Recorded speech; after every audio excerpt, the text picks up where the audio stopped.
Fala aí, galera, tudo bom? Estamos aqui de volta. Hoje a gente vai continuar o nosso assunto. A gente vai dar impulso e quantidade de movimento, beleza? A gente vai falar um pouquinho de impulso, depois um pouquinho de quantidade de movimento, tá? Tem uns exercícios, uns exemplozinhos pra gente poder ver, tá? Então olha aqui, ó. A gente pegou primeiro uma imagem aqui, um garoto jogando futebol. Na hora que esse garoto impacta a bola, ele chuta a bola, ele cria um impulso nessa bola, sim? Ele vai fazer com que essa bola ganhe uma determinada velocidade através desse impacto que ele gerou, através dessa força feita na bola. E repara o seguinte, o tempo de contato vai ser determinante. Tá? Nós vamos ver que o tempo de contato vai ser determinante. Por quê? Você pode fazer um impulso, uma força, durante um tempo maior ou um tempo menor. Durante o chute, o tempo é bem pequeno. Tá ok?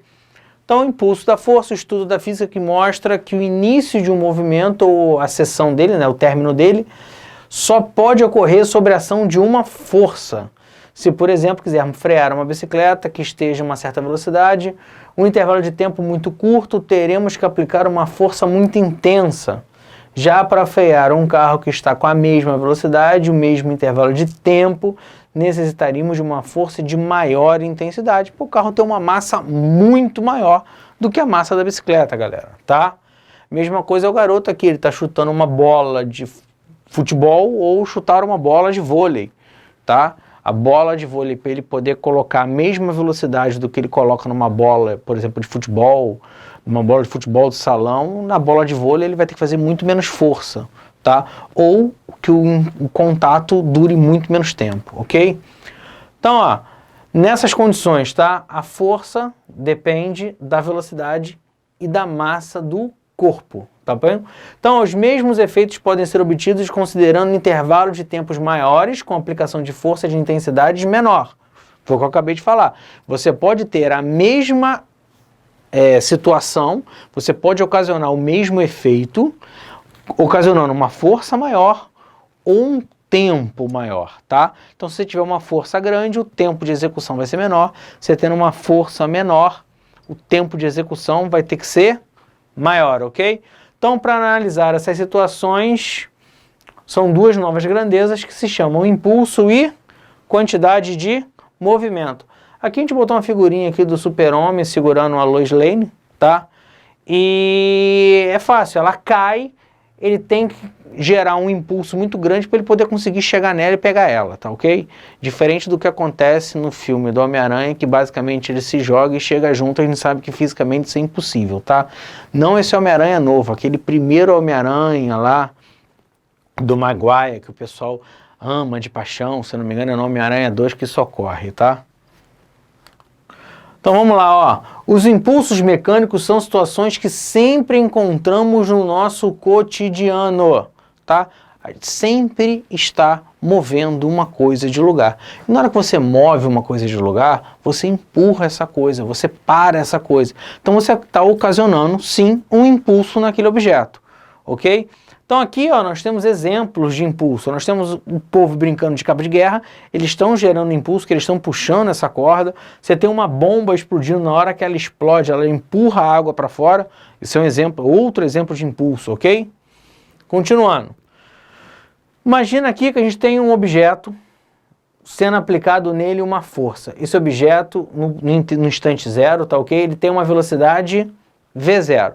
Se eu continuar aplicando essa força, o que vai acontecer com esse objeto? Esse objeto vai se locomover por um determinado tempo qualquer, tá ok? Então ele vai ter um intervalo de tempo. Esse objeto vai adquirir uma nova velocidade. E esse objeto, ele vai se mover, ok? Isso aqui feito aqui, nesse momento aqui, se a minha força durou esse tempo inteiro, esse movimento é chamado de impulso. E esse impulso vai modificar a capacidade, a quantidade que esse bloco aqui, ó, está se movendo, ok? Então vamos lá, ó. Nós vamos dividir esse estudo de impulso em dois pontos, tá? O primeiro ponto vai ser quando a nossa força for constante. Depois nós vamos ver quando a força não for constante, ok? Então o estudo do fenômeno anterior poderia ser feito através das leis de Newton, tá? Para simplificarmos o estudo, vamos definir como uma força constante como o produto do módulo dessa força pelo intervalo de tempo. Então tá aqui, ó, impulso é igual a força vezes tempo. I de impulso, F de força constante, essa força está constante, ΔT intervalo de tempo, ok? Então o impulso é uma grandeza vetorial, tá? Porque ela depende da direção e do sentido da força, então uma grandeza vetorial, ok? É o valor numérico, é a fórmula I igual a FT, valor numérico de I, valor numérico de F, valor numérico de T. Direção e sentido são os mesmos da minha força, já que ela é uma grandeza vetorial. E a unidade no sistema internacional, a unidade medida, F, que é Newton, T, tempo, segundos. Então é N vezes S, Newton vezes segundo, ok? Agora vamos ver como isso aqui vai ser aplicado, tá? Então nós temos uma tirinha. Suponha que o tempo de interação entre o coelho Sansão e a bola tenha sido de 0,01 segundo, ó. 1/100º de segundo, o tempo de interação do Sansão com a bolinha que o Cascão tinha jogado na Mônica, ó. E que a força exercida sobre ela tenha sido de 400 newtons. Então, a Mônica girou o Sansão, bateu na pedra aqui, na bolinha, tá? E o tempo de interação de 0,01 segundos com uma força de 400 newtons. No sistema SI, o módulo do impulso produzido vale quanto? Então, o que a gente precisa fazer? A gente precisa pegar o tempo e multiplicar esse tempo pela força. Impulso é força vezes tempo. Então, tá aqui, ó. Impulso, força vezes tempo. Força que vale 400, tempo que vale 0,01 segundo. Multiplicando os dois, eu tenho 4 newtons vezes segundo, a letra B. Ok? Então, ó, repara que é impulso de força constante, aplicação de fórmula, tá? Não tem muito mistério nisso aqui não, tá ok? Mas a minha força, ela pode não ser constante. E se a minha força não for constante, o que eu vou fazer com isso? É o mesmo procedimento que a gente usava no trabalho. Quando a força no trabalho não era constante, o que a gente tinha que fazer? A gente tinha que apelar para um gráfico, a gente tinha que usar o gráfico. E aqui nós vamos fazer a mesma coisa, tá? Um gráfico força vezes tempo, a área dessa região vai ser meu impulso. Então a área sob a linha do gráfico é numericamente igual ao impulso sofrido, ok? Então no gráfico FT, a área da figura é o meu impulso, então o impulso é igual a área da figura. Repara, mesma coisa que o trabalho, tá? O mesmo procedimento.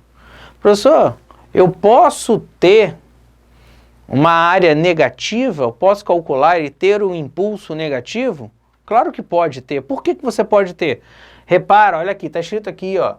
O gráfico é numericamente igual. O que significa numericamente igual, gente? Significa que o que eu estou usando aqui é o valor numérico. Eu não estou usando o sentido de área. Eu não estou calculando área física. Eu estou usando um artifício matemático da área para calcular uma grandeza física. E essa grandeza física ela pode ter um valor negativo. Depende do meu referencial adotado, tá? Então vamos lá, ó. O bloco movimenta-se a partir do repouso sob a ação de uma força de direção constante e cujo módulo varia com o tempo. Então tá aqui o nosso gráfico, ó. A força era 12, depois a força começa a cair, tá? Conforme o gráfico ao lado, no intervalo de 0 até 15 segundos. O módulo do impulso, eu quero que você determine o módulo do impulso e o valor da força constante, força média, capaz de produzir o mesmo impulso. Então olha aqui, primeiro vamos calcular o impulso gerado aqui. Calcular o impulso gerado aqui, gente, é calcular a área dessa figura, não é isso? Porque tá variando a minha força, então só calcular a área da figura. Então, ó, impulso, área, B vezes H, base vezes altura, 15 vezes 12. Não é 15 vezes 12, isso não é um triângulo perfeito. Isso não é um triângulo perfeito, isso aqui está errado. Eu peguei essa coisa pronta, gente, isso aqui está errado, tá? Deixa eu consertar isso aqui para vocês, tá? Olha aqui, presta atenção, aqui nós temos um retângulozinho, ok? Então é 12 vezes 5. 12 vezes 5 já começa que é 60, beleza? Esse pedacinho aqui, ó, é 60. Agora eu tenho que pegar esse pedaço aqui, ó, desse triângulo. Qual é a área de um triângulo? Base vezes altura. 5 para 15 são 10. 10 vezes 12 dá 120, tá? Então olha aqui para mim, ó. Só para vocês terem noção, para a gente consertar aquela lambança que tá lá, tá? Então olha aqui, ó. Primeiro, base vezes altura, que é a parte do triângulo, que é essa parte aqui do retângulo. 12 vezes 5. Ou melhor, 5 vezes 12.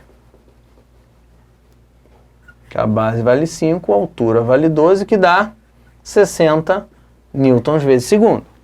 Ok? E agora do lado de cá, ó. O triângulo do lado de cá. De 5 para 15 dá 10. Nossa base. E a altura vale 12. Então, ó, base vezes altura sobre 2. Base vezes altura vai dar 10 vezes 12. Tudo isso dividido por 2. 10 vezes 12. 120 newtons por segundo, dividido por 2, que vai dar 60 newtons por segundo. Então, ó, o nosso impulso total foi de 120 newtons vezes segundo, e não os 90 que estão lá. Vamos continuar. Agora eu quero saber qual o valor da força constante, força média, capaz de produzir o mesmo impulso. Eu não vou nem continuar ali, eu não vou arriscar, ó, vamos vir para cá, tá? Então eu quero saber qual é o valor da minha força no mesmo tempo para que eu tenha esse impulso. Então meu impulso é 120, minha força, e o meu tempo vale 15 segundos. Então eu tenho que pegar 120 e dividir 120 por 15. Quanto é que dá isso aqui, essa divisão? 8 newtons. Então a nossa força vale 8 newtons. Obviamente, se a letra A estava errada, a letra B também vai estar errada. Óbvio. Tá? Então olha aqui, ó. Voltando para cá, a gente vai agora, depois de impulso, trabalhar com quantidade de movimento. Tá? O que é a quantidade de movimento? A gente pode pensar no nosso dia a dia, nas coisas se movimentando ao nosso redor. Tá? Então aqui, ó, imagine dois automóveis com velocidades diferentes e massas diferentes.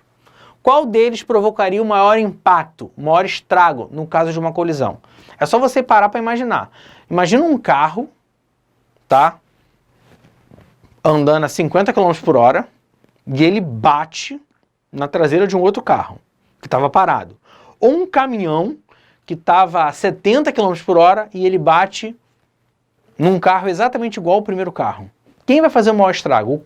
O carro que bateu na traseira ou o caminhão que bateu na traseira? Obviamente é o caminhão que bateu na traseira. Por quê? Porque ele tem uma massa maior, ele tem uma velocidade maior. Então o estrago que ele vai fazer é maior. Por quê? Porque ele carrega com ele uma energia de movimento muito maior. Tá ok? Então é isso que a gente vai acabar estudando agora, tá? Então antes de Newton ele escrever as 3 leis de Newton, tá? Teve Descartes.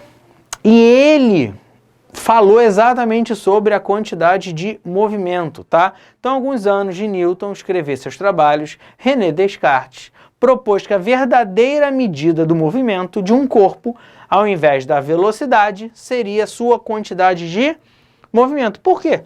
Porque a massa interfere na capacidade de estrago que esse cara vai fazer, tá?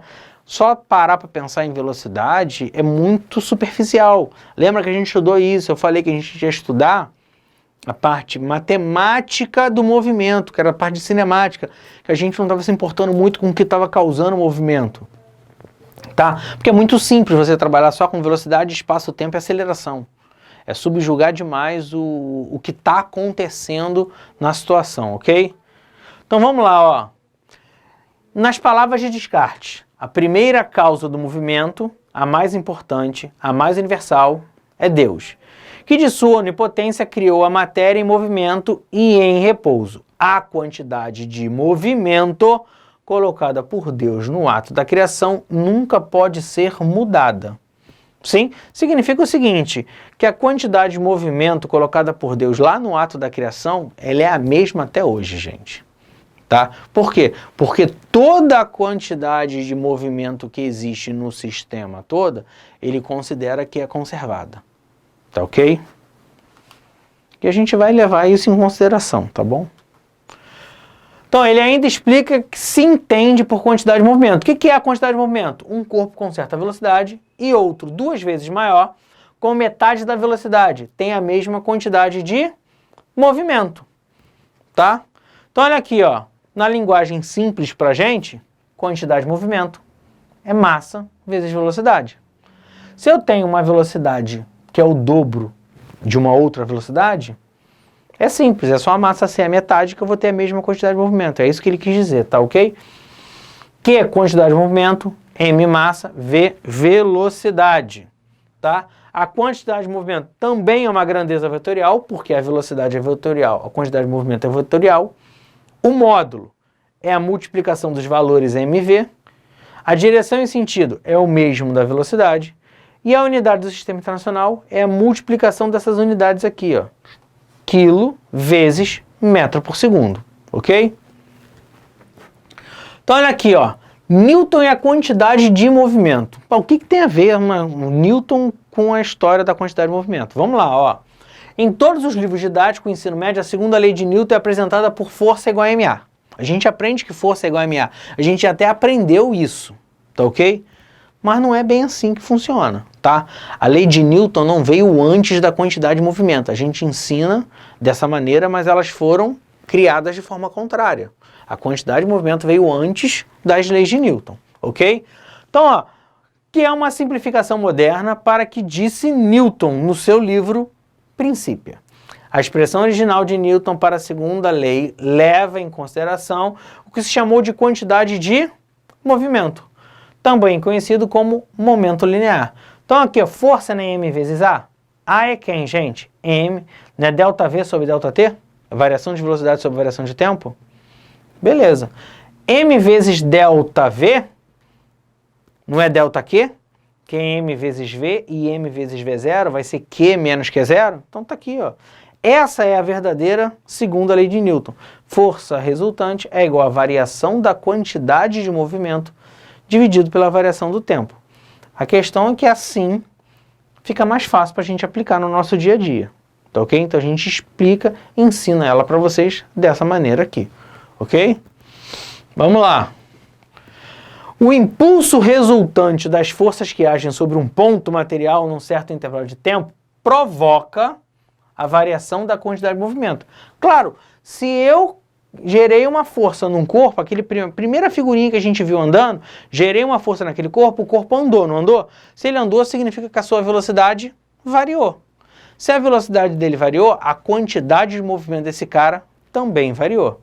Então, meu impulso gera uma variação na minha quantidade de movimento. Então, eu posso escrever que o meu impulso é quantidade de movimento final menos a inicial, impulso mvf menos mvi, ou mv menos mv0, ok? E a partir daqui, se a gente continuar andando, a gente vai chegar lá no I igual a F vezes T. Então, a gente vai ver que o impulso é força vezes tempo, tá?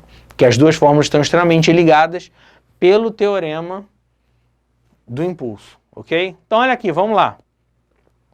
Um caminhão de 3 toneladas, 3.000 quilos de massa e uma bicicleta de 10 quilos de massa movem-se com velocidade de 20 km por hora.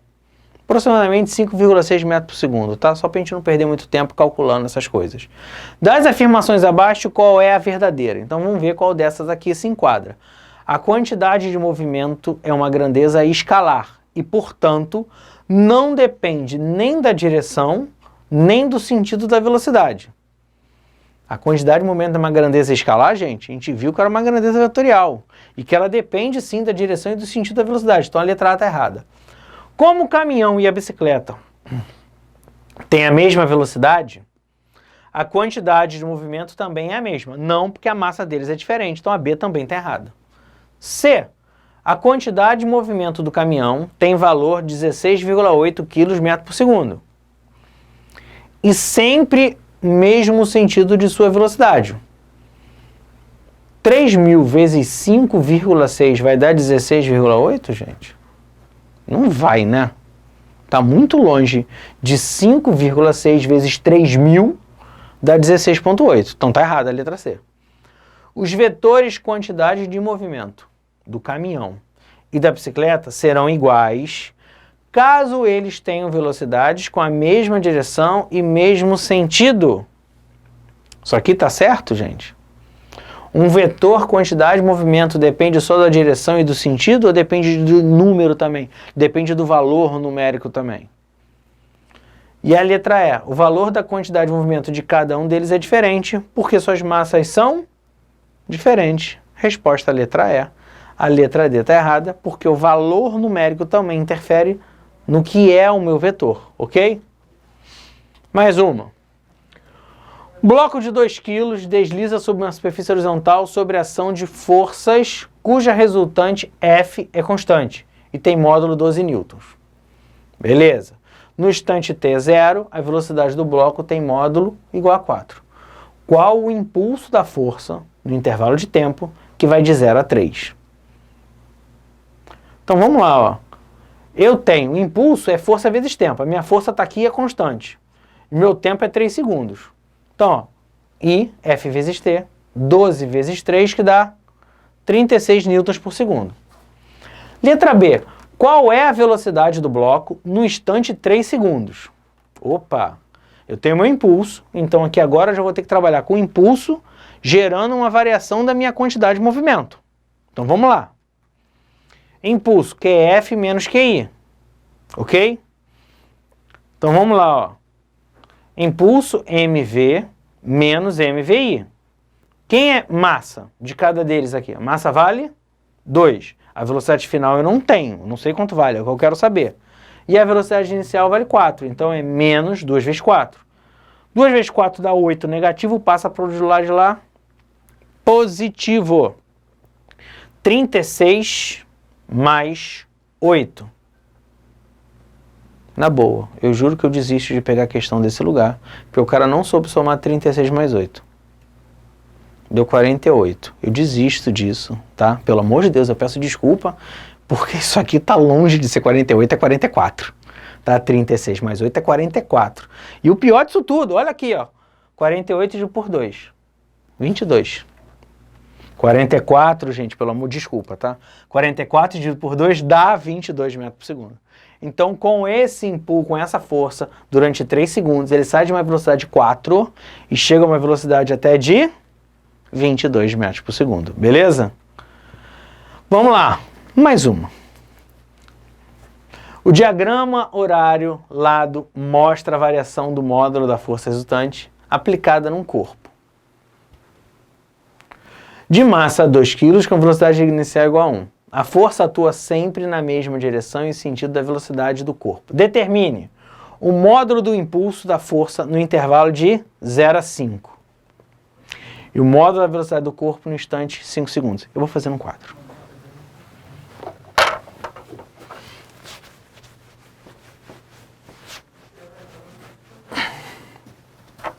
Vamos lá.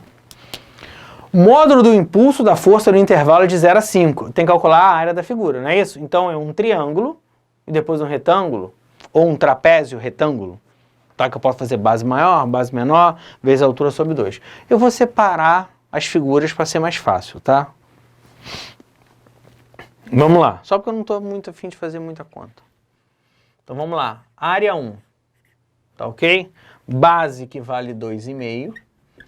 A altura que vale 8, dividido por 2, porque é um triângulo. 2,5 vezes 8 dá 12. 12 dividido por 2, 6. Newton vezes segundos, porque é impulso. A área 2 vai ser igual aos 8, porque a gente já está na reta, que é a nossa altura, não é isso? Essa reta aqui, ó, já é a nossa altura, que vale 8. E aqui embaixo, 2,5. Então, 8 vezes 2,5. Isso aqui vai dar 12 newton vezes segundos. A soma total do nosso impulso vai ser 12 mais 6, 18 newtons vezes segundos. Beleza? Letra B, o módulo da velocidade em 5 segundos. Ele falou que a velocidade inicial do cara era 1. Então, impulso, letra B, ó, impulso é igual a mv menos mv0. Aqui vale 18. Ele falou que a massa do cara vale 2. Eu quero saber qual é a velocidade final. E sendo que a velocidade inicial vale 1. 2 vezes 1 dá 2, passa para o outro lado, negativo, passa positivo. 18 mais 2 é igual a 2V. 2V igual a 20. V igual a 10 metros por segundo. Beleza? Gente, espero que vocês tenham gostado da aula de hoje, tá ok? Continuem lá, não esqueça de colocar o nomezinho lá nos comentários, beleza? Curte lá, fala se está gostando das aulas, tá? E não esqueça de acompanhar as nossas aulas no Zoom e no Class, tá? Põe as dúvidas lá, não perde essa conectividade que a gente está tendo não, tá bom? Continue estudando, os concursos estão chegando. Grande abraço!